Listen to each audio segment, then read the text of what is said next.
Assalamualaikum Bapak Ibu. Waalaikumsalam.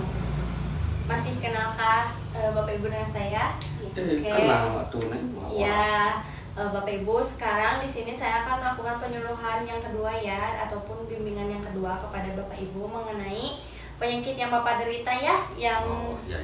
kemarin Bapak katakan yaitu penyakit mah ya. Untuk waktunya sekitar 15 menit ya Bapak Ibu. Untuk tepatnya di sini di rumah Bapak Ibu ya, tepatnya di Kampung Sipon ya, betul? Iya. Kemudian untuk materi penyuluhannya nih mengenai penyakit mah pada Bapak ya yang Bapak derita. Kemudian untuk menjadi pengetahuan juga untuk Ibu ya. Kemudian untuk nama lainnya dari penyakit mah itu ada penyakit gastritis ya Bapak. Kemudian untuk pengertiannya nih, Bapak tahu apa itu mah, penyakit mah tuh kayak gimana sih Pak? Tahunya malam Selasa, malam Jumat, mah-mahan di kamar. Tahunya itu. Bukan seperti itu ya Bapak, itu Lambung beda tahunya, lagi lambung. mahnya. Oke, mungkin saya jelaskan ya Pak mengenai pengertian dari mah itu seperti apa.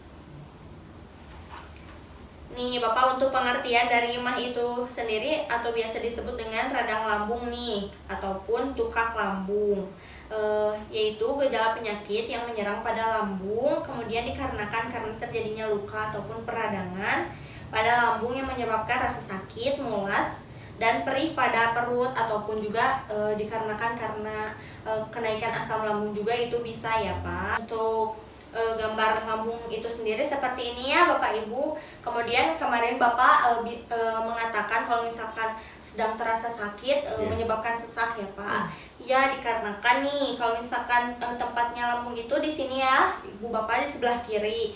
Kemudian di paling atasnya tuh kan disebut pundus ya ini Bapak Ibu. Kemudian di atasnya tuh ada paru-paru nih ya. Kalau misalkan ini ada gambarnya, ini terdapat paru-paru nih dua, yang kanan sama yang kiri.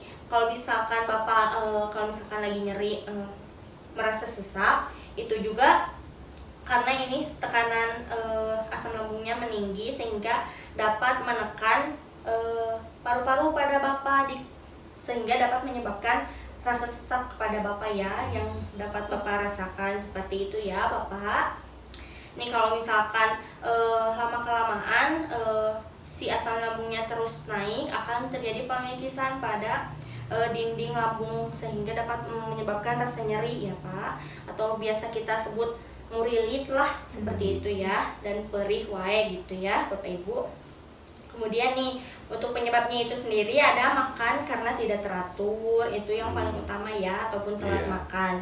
Kemudian ada konsumsi obat-obatan tertentu yang biasanya konsumsi obat-obatan yang dari warung seperti itu ya. Kemudian ada alkohol dan rokok nih.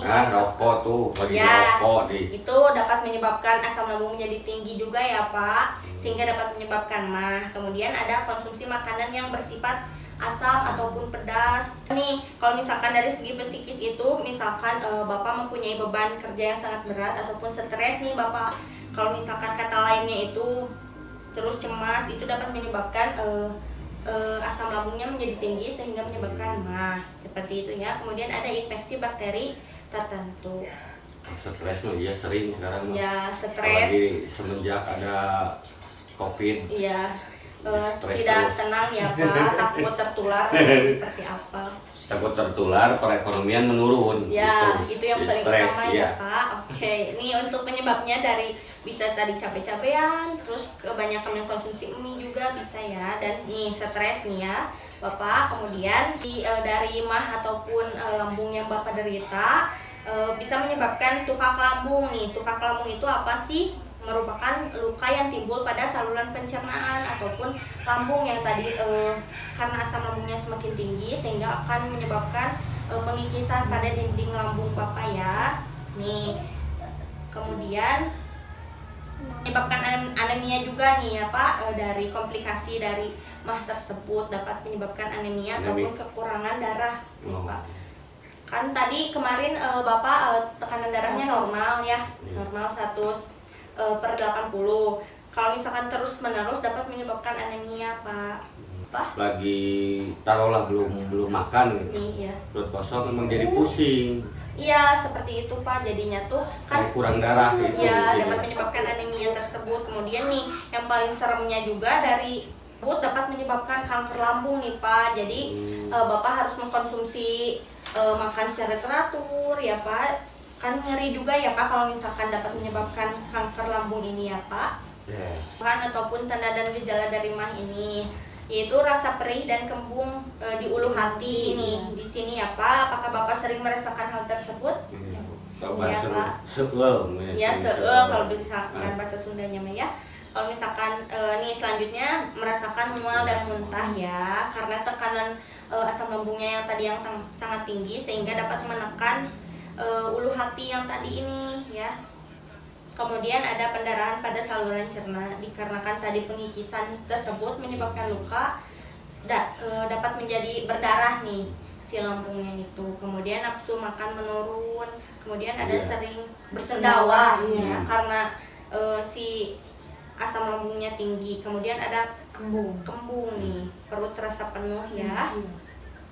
Nih ini nih yang tadi penyebabnya ya karena stres juga. Kemudian perut kosong, kemudian nih sesek biasanya ya Pak. Nih untuk pencegahannya harus gimana sih? Untuk pencegahannya itu harus diet ya Pak, terutama dalam pengaturan segi makanannya ya harus teratur. Kemudian jangan biarkan perut dalam keadaan kosong nih. Kalau misalkan yang punya penyakit MAH itu mendingan makannya sedikit-sedikit tapi teratur nih, sering ya gitu. Jangan terlalu mengkonsumsi makanan dan minuman yang pedas dan bersifat asam, itu harus dihindari juga ya Bapak. Kemudian ada hindari makanan yang berlemak, yang tadi kalau misalkan daging-dagingan hindari yang berkulit, yang banyak minyaknya seperti itu ya Bapak. Kemudian nih sebaiknya mengkonsumsi makanan yang teksturnya lembut dan lunak sehingga kalau misalkan masuk ke lambungnya tidak lewas lah gitu kalau misalkan bahasa Sundanya mah ya.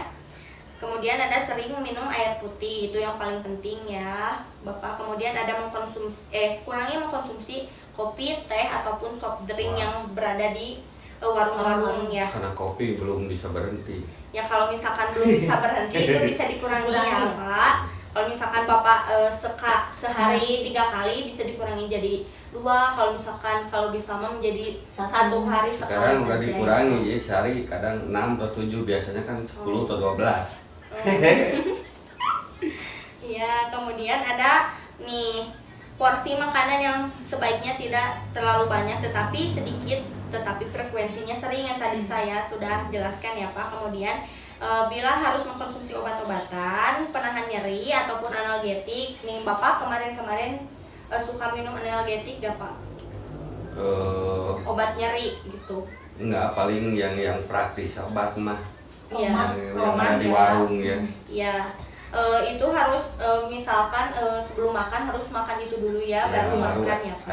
Agak enak lah makan. Ya, seperti itu ya Pak. Kemudian nih harus mempunyai ketenangan jiwa nih, hilangin stres juga ya Pak karena pekerjaan ataupun kurang dompet gitu ya Pak ya. Itu yang belum tenang deh jiwa pasti. Iya Pak. Jadi itu harus dikurangi ya Pak stresnya agar bisa mengurangi resiko dari sakit MAH itu tersebut ya.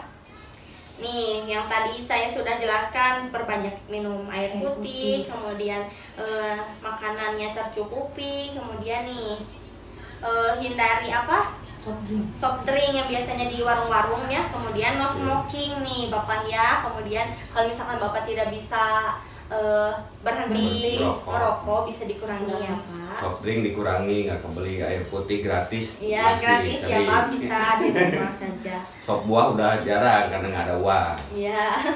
Kemudian untuk pengobatannya bisa konsultasi ke dokter dan bisa diberikan resep dari dokter. Kemudian bisa juga menetralkan asam lambung nih dengan antasida, yaitu tadi kalau misalkan kita promah ya Bapak. Kemudian mengkonsumsi mengurangi produksi asam lambung yaitu dengan ranitidin nih. Kalau misalkan obatnya, kalau misalkan Bapak buat menurunkan asam lambung Obatnya itu ranitidin ya Pak. Jadi jangan kebalik juga ya Pak. Kalau misalkan menetralkan asam lambung itu dengan antasida ataupun nyeri pada ulu hati. Kemudian kalau misalkan mengurangi produksi si asam lambungnya dengan ranitidin ya Bapak.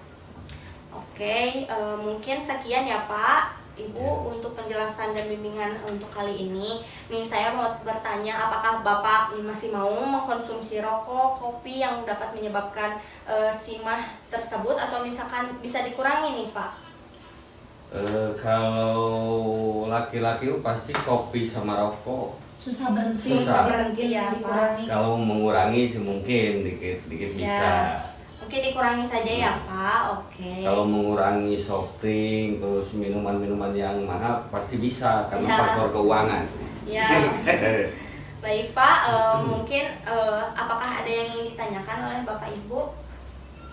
Udah jelas. Oke, kalau misalkan udah jelas, saya akan mengetes konsentrasi Bapak Ibu ya yang tadi sudah dijelaskan. Untuk apa sih nih untuk pencegahannya pada penyakit mah tersebut yang Bapak Ibu tadi tangkapnya, yang Bapak Ibu tahu apa Pak? Terlalu boleh lama telat makan. Ya, betul. Banyak, jangan banyak mengkonsumsi soft drink. Ya, betul. Rokok, kopi. Ya, betul. Rokok kopi mau disebutin enggak? Saya masih seneng. Ya, Stres ya, stres. betul sekali. Ya, berarti untuk mungkin penjelasan saya sudah dipahami Ibu Bapak ya. Oke, Ibu Bapak, mungkin dicukupkan sekian ya untuk bimbingan penyuluhan kali ini. Terima kasih atas waktunya ya Bapak Ibu. Terima kasih.